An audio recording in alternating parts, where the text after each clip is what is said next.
Hindi lang pala si Rian Ramos ang nababalitang lilipat daw sa kapamilya.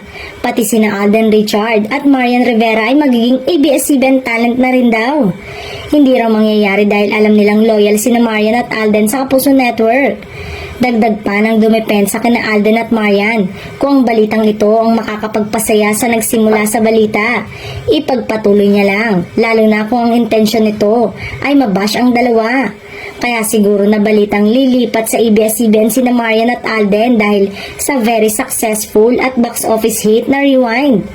Sa kaso naman ni Alden, dahil siguro sa nadadalas ang guesting niya sa show ng kapamilya gaya ng It's Showtime at ASAP, pero para mag-promote ng Hello Love Again, movie nila ni Catherine Bernardo na showing na sa November 13. Pero kung babalikan ang mga past interview kay Alden, lagi nitong sinasabi na malaki ang utang na loob niya sa GMA at tumatanaw siya ng utang na loob.